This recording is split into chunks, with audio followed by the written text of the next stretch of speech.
সবাইকে আসসালামু আলাইকুম। সৌদি এম্বাসি আজকে তাকামুল সার্টিফিকেট ছাড়া লোড আনলোড এবং office and facilities cleaner visa stumping দিয়েছে। তার মানে গত বৃহস্পতিবারে আমি যে ভিডিও করেছিলাম সেখানে বলেছিলাম যে 19 জুনের আগে যেগুলো মোবা ছিল সেগুলো সেগুলো passport ready passport Saudi embassy জমা দেওয়ার জন্য সুযোগ করে দিয়েছিল গত বৃহস্পতিবার।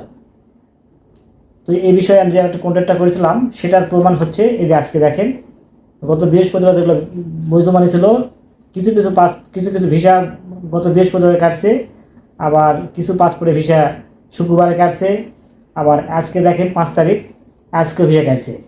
আমার কাছে দুটো যে ভিসা দেখতে পাচ্ছেন, একটা হচ্ছে অফিস অ্যান্ড ফ্যাসিলিটিস ক্লিনার, এটা লোড আনলোড, এই দুই পেশারের ভিসাই সৌদি এম্বাসি দিয়েছে তাকামুল সার্ভিস ছাড়া। তো আপনাদের এখন আমি একটু চেক করে দেখাচ্ছি।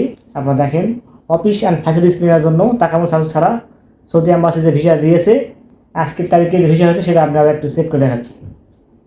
ভিসা চেক করার জন্য আমাদের যেতে হবে visa.mofa.gov.sa এই ওয়েবসাইটে গিয়ে ভিসা প্ল্যাটফর্মে প্রথমে পাসপোর্ট নাম্বারটা বসিয়ে দিই। পাসপোর্ট নাম্বার বসিয়ে দিলাম, এরপরে বেস কোডটা বসিয়ে দিই 614177।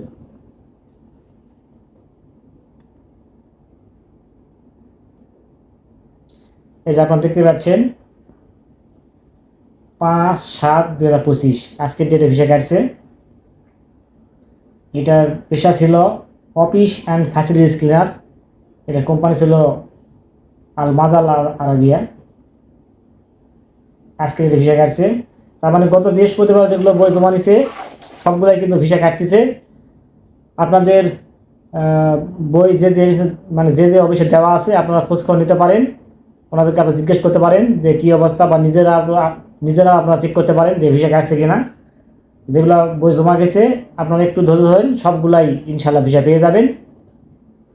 তাহলে সার্ভিস ছাড়া সৌদি এম্বাসি ভিসা দিচ্ছে সেটার প্রমাণস্বরূপ আমি দেখে দিলাম।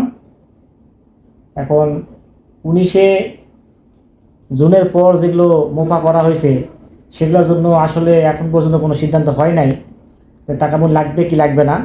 তবে আপনার জন্য আরেকটা গুড নিউজ আছে, বর্তমানে সৌদি অ্যাম্বাসিডর যেটা আসছে, মানে পূর্বের যে অ্যাম্বাসিডর ছিল উনি চেঞ্জ হয়েছেন, নতুন করে রাষ্ট্রতে আসছেন, মানে নতুন অ্যাম্বাসিডর আসছে। এই অ্যাম্বাসিডর সামনে সোমবার থেকে অফিস করবে। তো দেখা যাক নতুন অ্যাম্বাসিডর ওই পূর্বের সিদ্ধান্ত বহাল রাখে নাকি বাতিল করে, সেটা দেখার বিষয়। তো আমরা চাই যে তাকামুল সার্টিফিকেট ছাড়া অন্ততপক্ষে 1.5 থেকে 2 মাস ভিসা দেওয়ার সুযোগ করে দেওয়া হোক। তারপরে তো আপনারা কমেন্টে জানাবেন যে আমি যেটা বলতেছি 1.5 থেকে 2 মাস সুযোগ করে দেওয়া হোক, এটা কি ভালো হবে কি না, আপনারা কমেন্টে জানাবেন। আর ভিডিওটি কেমন লাগলো অবশ্যই কমেন্ট করবেন। আর নিয়মিত এরকম তথ্যমূলক ভিডিও ছাড়া অবশ্যই চ্যানেলটি সাবস্ক্রাইব করে রাখবেন। আর অলরেডি যারা সাবস্ক্রাইব করেছে তাদেরকে অসংখ্য ধন্যবাদ। তো সবাই খুব ভালো থাকবেন, দেখা হবে পরবর্তীতে কোনো এক নতুন ভিডিওতে, সে প্রত্যাশায় আজকের ভিডিওকে শেষ করছি। আল্লাহ হাফেজ।